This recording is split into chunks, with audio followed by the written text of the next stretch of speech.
आज सुनते हैं बृहस्पति भगवान की कथा एवं आरती। तो एक बार बोलिए प्रेम से बृहस्पति भगवान की जय, लक्ष्मी माता की जय। कि प्राचीन समय की बात है, भारतवर्ष में एक राजा राज्य करता था। वह बड़ा प्रतापी और दानी था। वह नित्य गरीबों और ब्राह्मणों की सेवा सहायता करता था। वह प्रतिदिन मंदिर में भगवान दर्शन करने जाता था, लेकिन यह उसकी रानी को अच्छा न लगता। न वह व्रत करती और न ही किसी को एक पैसा दान में देती। राजा को भी ऐसा करने से मना किया करती। एक समय की बात है कि राजा शिकार खेलने वन को चले गए। घर पर रानी और दासी थी। उस समय गुरु बृहस्पति साधु का रूप धारण कर राजा के दरवाजे पर भिक्षा मांगने आए। साधु ने रानी से भिक्षा मांगी तो वह कहने लगी, हे साधु महाराज, मैं इस दान और पुण्य से तंग आ गई हूँ। आप कोई ऐसा उपाय बताए जिससे यह सारा धन नष्ट हो जाए और मैं आराम से रह सकूं। साधु रूपी बृहस्पति देव ने कहा, हे देवी, तुम बड़ी विचित्र हो। संतान और धन से भी कोई दुखी होता है। अगर तुम्हारे पास अधिक धन है तो इसे शुभ कार्यों में लगाओ, जिससे तुम्हारे दोनों लोक सुधरे। परंतु साधु की इन बातों से रानी खुश नहीं हुई। उसने कहा कि मुझे ऐसे धन की आवश्यकता नहीं जिसे मैं दान में दूं तथा जिसको संभालने में ही मेरा सारा समय नष्ट हो जाए। साधु ने कहा, यदि तुम्हारी ऐसी इच्छा है तो जैसे मैं तुम्हें बताता हूँ तुम वैसे ही करना। बृहस्पतिवार के दिन तुम घर को गोबर से लिपना, अपने केसे को पीली मिट्टी से धोना, केसे को धोते समय स्नान करना, राजा से हजामत बनाने को कहना, भोजन में मांस मदिरा खाना, कपड़ा धोबी के यहाँ धुलने डालना। इस प्रकार 7 बृहस्पतिवार करने से तुम्हारा समस्त धन नष्ट हो जाएगा। इतना कहकर साधु बने बृहस्पति देव अंतर ध्यान हो गए। साधु के कहे अनुसार करते हुए रानी को केवल 3 बृहस्पतिवार ही बीते थे कि उसकी समस्त धन संपत्ति नष्ट हो गई। भोजन के लिए परिवार तरसने लगा। एक दिन राजा रानी से बोला, हे रानी, तुम यहीं रहो, मैं दूसरे देश को जाता हूँ, क्योंकि यहाँ पर मुझे सभी जानते हैं, इसीलिए मैं कोई छोटा कार्य नहीं कर सकता। ऐसा कहकर राजा परदेश चला गया। वहाँ वह जंगल से लकड़ियाँ काट कर लाता और शहर में बेचता। इस तरह वह अपना जीवन व्यतीत करने लगा। इधर राजा के बिना रानी और दासी दुखी रहने लगी। एक समय जब रानी और दासियों को 7 दिन बिना भोजन के रहना पड़ा तो रानी ने अपनी दासी से कहा, हे दासी, पास ही के नगर में मेरी बहन रहती है, वह बड़ी धनवान है, तू उसके पास जा और कुछ ले आ ताकि थोड़ा बहुत गुजर बसर हो जाए। दासी रानी की बहन के पास गई। उस दिन बृहस्पतिवार था। रानी की बहन उस समय बृहस्पतिवार की कथा सुन रही थी। दासी ने रानी की बहन को अपनी रानी का संदेश दिया, लेकिन रानी की बहन ने कोई उत्तर नहीं दिया। जब दासी को रानी की बहन से कोई उत्तर नहीं मिला तो वह बहुत दुखी हुई। उसे क्रोध भी आया। दासी ने वापस आकर रानी को सारी बात बता दी। सुनकर रानी ने अपने भाग्य को कोसा। उधर रानी की बहन ने सोचा कि मेरी बहन की दासी आई थी, परंतु मैं उससे नहीं बोली, इससे वह बहुत दुखी हुई होगी। कथा सुनकर और पूजन समाप्त कर वह अपनी बहन के घर गई और कहने लगी, हे बहन, मैं बृहस्पतिवार का व्रत कर रही थी, तुम्हारी दासी गई, परंतु जब तक कथा होती है तब तक न उठते हैं और न ही बोलते हैं, इसीलिए मैं नहीं बोली। कहो दासी क्यों गई थी? रानी बोली, बहन, हमारे घर अनाज नहीं था। ऐसा कहते कहते रानी की आंखें भर आई। उसने दासियों समेत भूखा रहने की बात भी अपनी बहन को बता दी। रानी की बहन बोली, बहन देखो, बृहस्पति देव भगवान सबकी मनोकामना पूर्ण करते हैं। देखो शायद तुम्हारे घर में अनाज रखा हो। यह सुनकर दासी घर के अंदर गई तो वहाँ उसे एक घड़ा अनाज का भरा मिल गया। उसे बड़ी हैरानी हुई क्योंकि उसे एक बर्तन देख लिया था। उसने बाहर आकर रानी को बताया। दासी रानी से कहने लगी, हे रानी, जब हमको भोजन नहीं मिलता तो हम व्रत ही तो करते थे, इसीलिए क्यों न इनसे व्रत और कथा की विधि पूछ ली जाए, हम भी व्रत किया करेंगे। दासी के कहने पर रानी ने अपनी बहन से बृहस्पतिवार व्रत के बारे में पूछा। उसकी बहन ने बताया, बृहस्पतिवार के व्रत में चने की दाल और मुनक्का से विष्णु भगवान का केले की जड़ में पूजन करे तथा दीपक जलाए, पीला भोजन करे तथा कथा सुने। इससे गुरु भगवान प्रसन्न होते हैं, मनोकामना पूर्ण करते हैं। व्रत और पूजन की विधि बताकर रानी की बहन अपने घर लौट आई। रानी और दासी दोनों में निश्चय किया कि बृहस्पति देव भगवान का पूजन जरूर करेंगे। 7 रोज बाद जब बृहस्पतिवार आया तो उन्होंने व्रत रखा। घुड़सार में जाकर चना और गुड़ बिन लाई तथा उसकी दाल से केले की जड़ तथा विष्णु भगवान का पूजन किया। अब पीला भोजन कहाँ से लाए? दोनों बड़ी दुखी हुई, परंतु उन्होंने व्रत किया था, इसीलिए बृहस्पति देव भगवान प्रसन्न थे। एक साधारण व्यक्ति के रूप में वे दोनों थालों में सुंदर पीला भोजन लेकर आए और दासी को देकर बोली, हे दासी, यह भोजन तुम्हारे लिए और तुम्हारी रानी के लिए है, इसे तुम दोनों ग्रहण करना। दासी भोजन पाकर बहुत प्रसन्न हुई। उसने रानी को सारी बात बताई। उसके बाद से वे प्रत्येक बृहस्पतिवार को गुरु भगवान का व्रत और पूजन करने लगी। बृहस्पति भगवान की कृपा से उनके पास धन हो गया, परंतु रानी फिर पहले की तरह आलस करने लगी। तब दासी बोली, देखो रानी, तुम पहले भी इसी प्रकार आलस करती थी, तुम्हें धन रखने में कष्ट होता था, इस कारण सभी धन नष्ट हो गया। अब गुरु भगवान की कृपा से धन मिला है तो फिर तुम्हें आलस होता है। बड़ी मुसीबतों के बाद हमने ये धन पाया है, इसीलिए हमें दान पुण्य करना चाहिए। अब तुम भूखे मनुष्य को भोजन कराओ, प्याव लगवाओ, ब्राह्मणों को दान दो, कुआं, तालाब, बावड़ी आदि का निर्माण कराओ, मंदिर, पाठशाला बनाकर ज्ञान दो, कुमारी कन्याओं का विवाह करवाओ, अर्थात धन को शुभ कार्यों में खर्च करो, जिससे तुम्हारे कुल का यश बढ़ेगा तथा स्वर्ग की प्राप्ति हो और पितृ प्रसन्न हो। दासी की बात मानकर रानी शुभ कर्म में करने लगी, उसका यश फैलने लगा। एक दिन रानी और दासी आपस में विचार करने लगी कि जाने राजा किस दशा में होंगे, उनकी कोई खोज खबर भी नहीं है। उन्होंने श्रद्धा पूर्वक गुरु बृहस्पतिवार भगवान से प्रार्थना की, राजा जहाँ कहीं भी हो शीघ्र वापस आ जाए। उधर राजा परदेश में बहुत दुखी रहने लगा। वह प्रतिदिन जंगल से लकड़ियाँ बीन कर लाता और उसे शहर में बेचकर अपने दुखी जीवन को बड़ी कठिनता से व्यतीत करता। एक दिन दुखी हो अपनी पुरानी बातों को याद करके वह रोने लगा और उदास हो गया। उसी समय राजा के पास बृहस्पति देव साधु के भेष में आकर बोले, हे लकड़हारे, तुम इस सुनसान जंगल में किस चिंता में बैठे हो, मुझे बतलाओ। यह सुन राजा के नेत्रों में जल भर गया और साधु की वंदना कर राजा ने अपनी संपूर्ण कहानी सुना दी।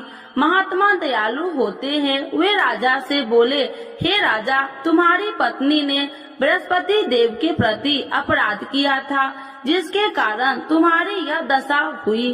अब तुम चिंता मत करो, भगवान तुम्हें पहले से अधिक धन देंगे। देखो, तुम्हारी पत्नी ने बृहस्पतिवार का व्रत प्रारंभ कर दिया है।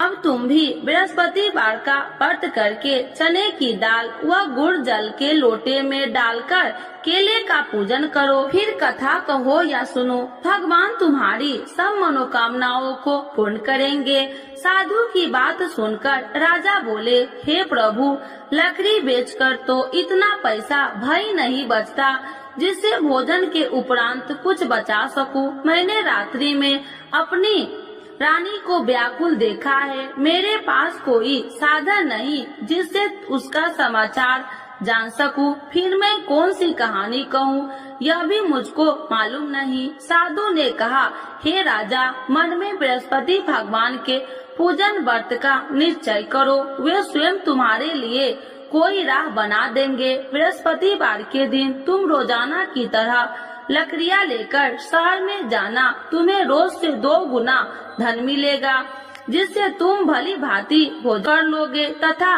बृहस्पति देव की पूजा का सामान भी आ जाएगा। धीरे धीरे समय व्यतीत होने पर फिर बृहस्पतिवार का दिन आया। राजा जंगल से लकड़ियाँ काटकर शहर में बेचने लगा।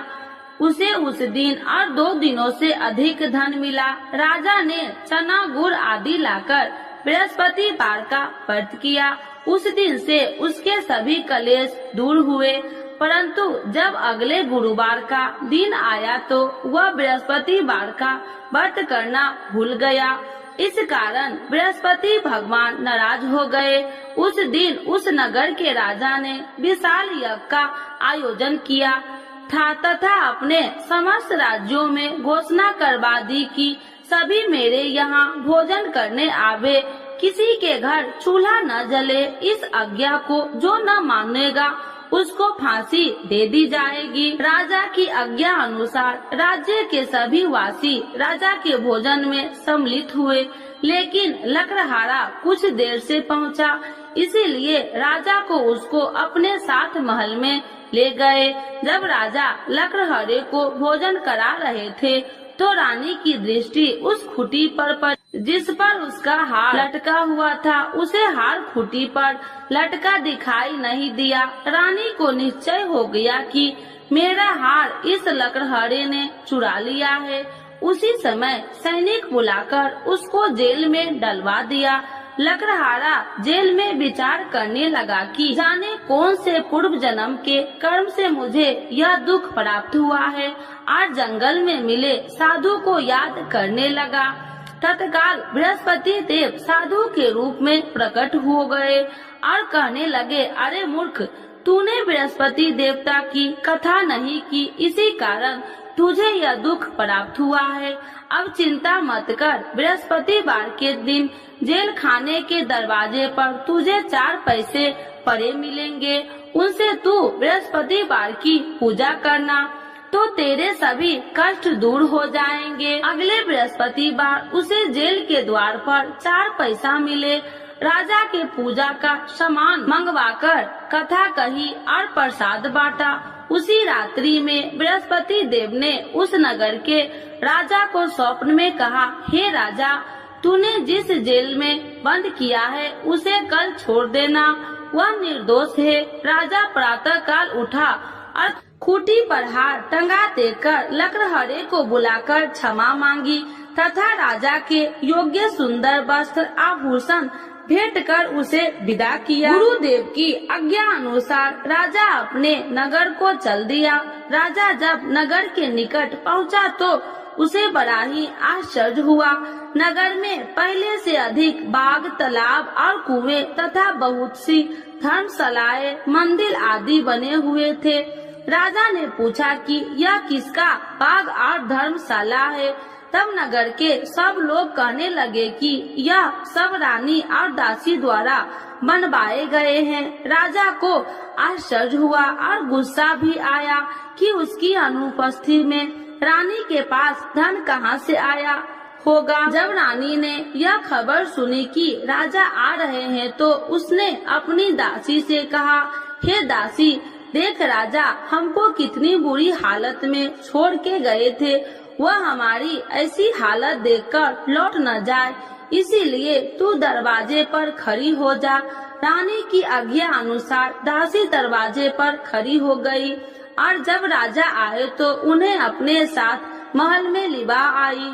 तब राजा ने क्रोध करके अपनी तलवार निकाली और पूछने लगी, बताओ यह धन तुम्हें कैसे प्राप्त हुआ।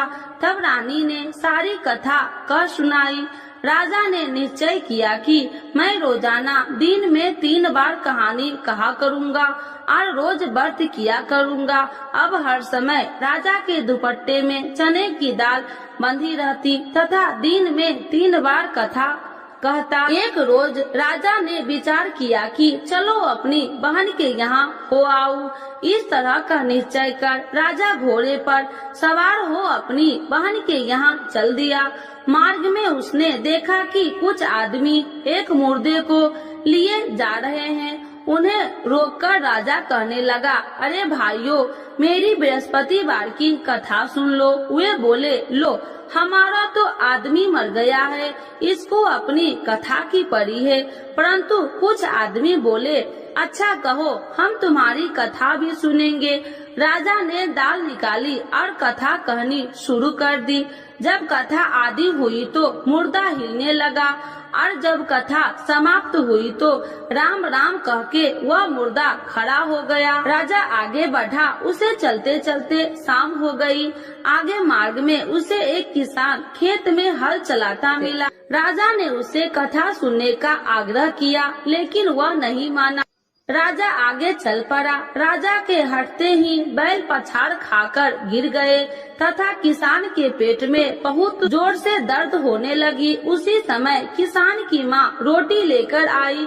उसने जब देखा तो अपने पुत्र से सब हाल पूछा।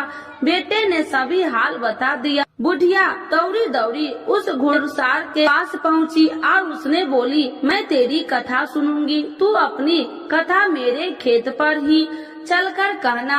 राजा ने लौटकर बुढ़िया के खेत पर जाकर कथा कही, जिसके सुनते ही बैल खड़े हो गए तथा किसान के पेट का दर्द भी बंद हो गया। राजा अपनी बहन के घर पहुंच गया। बहन ने भाई को खूब मेहमानबाजी की। दूसरे रोज प्रातः काल राजा जागा तो वह देखने लगा कि सब लोग भोजन कर रहे हैं। राजा ने अपनी बहन से जब पूछा, ऐसा कोई मनुष्य नहीं है जिसने भोजन नहीं किया हो जो मेरी बृहस्पतिवार की कथा सुन ले। बहन बोली, हे भैया, यह देश ऐसा ही है। यहाँ लोग पहले भोजन करते हैं, बाद में कोई अन्य काम करते हैं। फिर वह एक कुम्हार के घर गई जिसका लड़का बीमार था। उसे मालूम हुआ कि उसके यहाँ 3 दिन से किसी ने भोजन नहीं किया है। रानी ने अपने भाई की कथा सुनने के लिए कुम्हार से कहा। वह तैयार हो गया। राजा ने जाकर बृहस्पतिवार की कथा कही, जिसको सुनकर उसका लड़का ठीक हो गया। अब तो राजा को प्रशंसा होने लगी। एक दिन राजा ने अपनी बहन से कहा, हे बहन, अब मैं अपने घर जाऊंगा, तुम भी तैयार हो जाओ। राजा की बहन ने अपनी सास से अपने भाई के साथ जाने की आज्ञा मांगी। सास बोली, हाँ चली जा, मगर अपने लड़कों को मत ले जाना, क्योंकि तेरे भाई के कोई संतान नहीं है। बहन ने अपने भाई से कहा, हे भैया, मैं तो चलूंगी, मगर कोई बालक नहीं चलेगा। अपनी बहन को भी छोड़कर दुखी मन से राजा अपने नगर को लौट आया। राजा ने अपनी रानी से सारी कथा बताई और बिना भोजन किए वह सैया पर लेट गया। रानी बोली, हे प्रभु, बृहस्पति देव ने हमें सब कुछ दिए हैं, वे हमें संतान और यश देंगे। उसी रात बृहस्पति देव ने राजा को स्वप्न में कहा, हे राजा, उठ, सभी सोच त्याग दे, तेरी रानी गर्भवती है। राजा को यह जानकर बड़ी खुशी हुई। 9वें महीने में रानी के गर्भ से एक सुंदर पुत्र पैदा हुआ। तब राजा बोला, हे रानी, स्त्री बिना भोजन के रह सकती है, परंतु बिना कहे नहीं रह सकती। जब मेरी बहन आए तो तुम उससे कुछ मत कहना। रानी ने हाँ कर दी। जब राजा की बहन ने यह शुभ समाचार सुना तो वह बहुत खुशी हुई तथा बधाई लेकर अपने भाई के यहाँ आई। रानी ने तब उसे आने का उलाहना दिया। जब भाई अपने साथ ला रहे थे तो तब टाल गई, उनके साथ न आई और आज अपने आप भागी भागी बिना बुलाए आ गई।